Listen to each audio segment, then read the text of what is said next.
I don't think this is in any way something that the Los Angeles Lakers are going to spend the season walking out and thinking about. But the hope is, Skip, that this can continue, that opening night's going to be a little of a grudge match. You're going to get throughout the season. These are both Western Conference teams. I want a little pushing. I want a little bumping. I want a little insulting. I want the petty, because you know what? That is exactly what creates rivalries. And wouldn't that be fun for us? No, it is fun. I think throughout, like you said, the season when they play each other. But outside of that, I don't think the Lakers are going to really focus in on what the Nuggets said, although Mike Malone had to, I'm your dad, or whoever said the daddy, and then thing. He said that, you know, tongue-in-cheek, I guess that's what he would try and say if that was asked to him about the retirement, because LeBron was like... he was not asked. He brought it up. No, I'm saying, I guess if he was asked now, right, at the press conference or whatever, hey, what did you mean by that? He would say, oh, just tongue-in-cheek, blah, blah, blah, because everything's calmed down now. He was at the height. He won his first championship. He was rolling. You know, the Joker was the man. That's okay.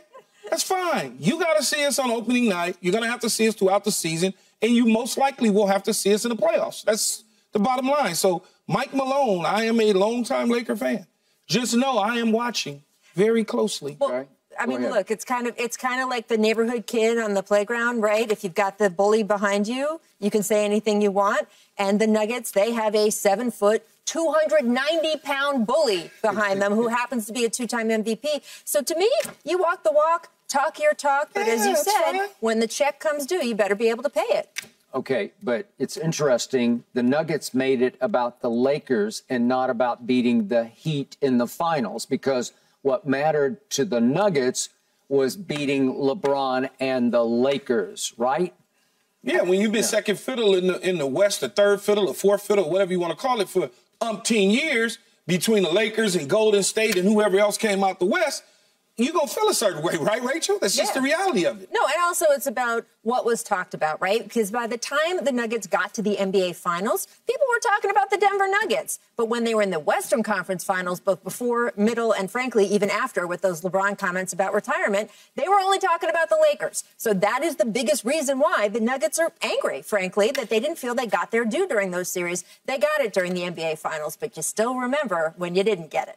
Okay, so forgive me for what I'm about to do here, but just to put this in perspective, I'm actually defending the Lakers with what I'm about to show you, because I thought the Lakers had every chance in the world to beat Nuggets, who are now beating their chests about Michael Malone talking about we had the broom and we had the sweep. Yeah, they swept.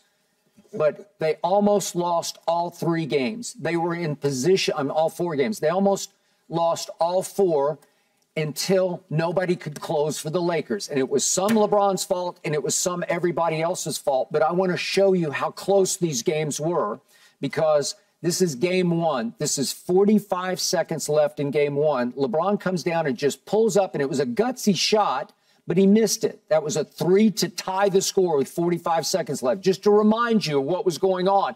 It's not like they got blown out by the Nuggets all 4 times. Then let's go to game 2, if we could, with 26 seconds left. LeBron had it's basically just an up and under layup. And I don't know, maybe it got blocked a little bit, but I just thought, I thought he could just go up and under and dunk it, but he didn't. And it went completely over the rim. But that was a shot to cut it to 2 with 26 seconds left. Game 3, with 7:48 left in that game, the Lakers led by 1. And then they all fell apart. LeBron was just 1 for 3, but nobody did anything down the stretch, and they got outscored by 16 points down the stretch and wound up losing that game. Then game 4, we know what happened at the end of game 4 because I've showed it to you way too many times, but it's the last 2 shots to tie the game, and LeBron didn't even get the ball up to the rim. Here's the first one, and it's side of backboard. And then the last one, I think Jamal Murray made a great defensive play to cut him off at the pass and basically take the ball out of his hands before Aaron Gordon was able to block it. But the point is, that's how close those games were down to the wire. So yesterday, I wanted to hear LeBron talk about it like, I owe my team this. I'm going to close these games. We're going to show the Nuggets that we should have won all 4 of those games. And all that LeBron said yesterday was, I'm damn sure that I don't like how it turned out, but he did not take any culpability for it or anything. The man is But what is he supposed to do, Skip? The man is turning 39 years old. He's not supposed to be the closer. And I got to tell you, for years and years in sports, we talk about in the NBA, who's this team's closer? Who's that team's closer? Frankly, the entire thing is ridiculous, if you ask me. If you look at Skip, one of your all-time favorite teams, right, the Michael Jordan Bulls, guess what? When they were trying to close their first three-peat, they're playing the Knicks in the conference finals. The Knicks nearly beat them, partly because Michael Jordan was having crappy shooting nights, and Scottie Pippen bailed them out. You know what? John Paxson is the one who sealed that 93 title. Steve Kerr, we know, is the one who made the 97 title Michael called the play in the huddle, said, I'm going to give you the ball and you're going to make this shot. But why did he defer to them instead of him doing it then, Skip? Because he knew he was going to get doubled hard and he was just going to kick the ball to a but he didn't take it on to do it himself. He knew that it required, there is no closer that takes all the shots in basketball. You can't apply what you just said to LeBron James? You can't apply the same principle? Michael Jordan was the ultimate closer, and I was there, and I don't know how many nights they called him the bailout king because when the shot clock was down to nothing. But he couldn't do it every time. He couldn't do it every time. And you can't expect anyone to do it every time. Hey, and by the way, Anthony Davis. Game 6 at Utah, the swan song for Michael Jordan, it was the all-time close I've ever seen. He stole the ball from Karl Malone in the corner and dribbled up the floor with Scottie saying, I'm open, I'm open. I understand. And Michael just said, no, I got this. And he shot it and it went in. Yeah, and he held the ball. And he goosenecked it. I get all of that. Yeah. Okay? Yeah. But that's who he was. I've been on this show with you I've been on the show with you probably a month, a little bit over a month. You act like nobody else in the damn NBA has ever hit closeout shots. No, all I know is that, including on Michael Jordan's own team. But this isn't about Michael Jordan. It's about LeBron being the best player on the team last year. He just was. He went on a stretch from December 30th to February 7th like I've never seen anybody at that age and stage go on to pass Kareem.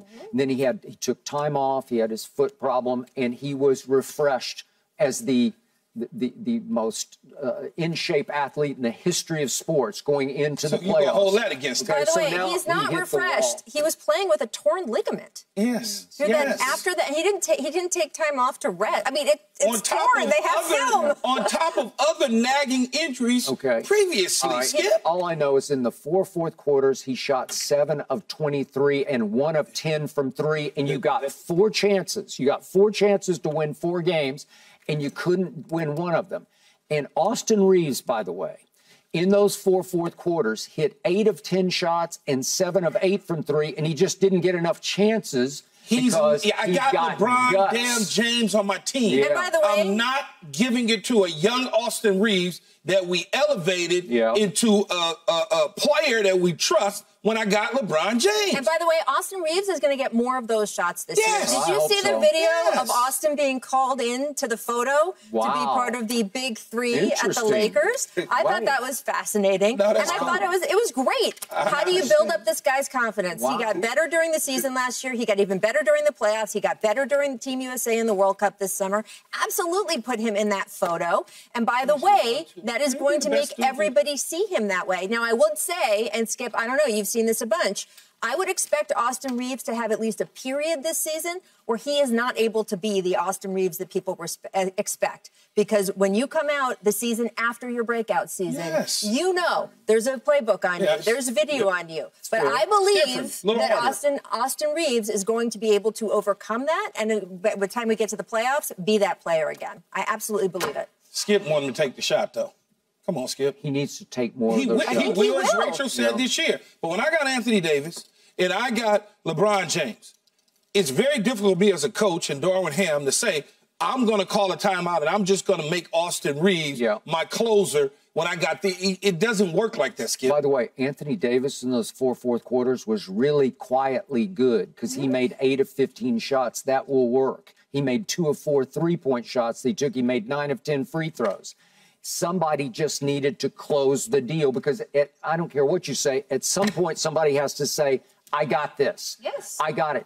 During the year, it was often Dennis Schroeder. He's the one guy who's not back. They brought everybody back. And but you know what? It could be Gabe Vincent for part of this year. We cool. I mean, it could be Gabe Vincent for part of this year. They hope he ends up being their starting point guard, and he's going to take some of those clutch shots at the end. He will take and make some big shots. And by the way, Dennis Schroeder in the FIBA championships, he was pretty great for Germany. Yeah, okay, all right. Stuff. But Keyshawn, I've told you again and again, if you're a hardcore Lakers fan, and I'm a hardcore Lakers watcher, they had 12 games during the regular season that were begging to be won that they did not close. Okay? I can cherry pick any game. No, they're not cherry picks. You certainly have cherry picked them because they you are went glaring. The number one game that you always go to is they were up by 12 against Indy. No, 17. Whatever, 17 against Indy. Yeah. I've heard it so many times that I'm messing up the numbers. But you know, the Pacers, they were up, and LeBron didn't do this, and they didn't do that. Okay. At Philadelphia, Dallas, at home, happens Sacramento. with every team, Skip.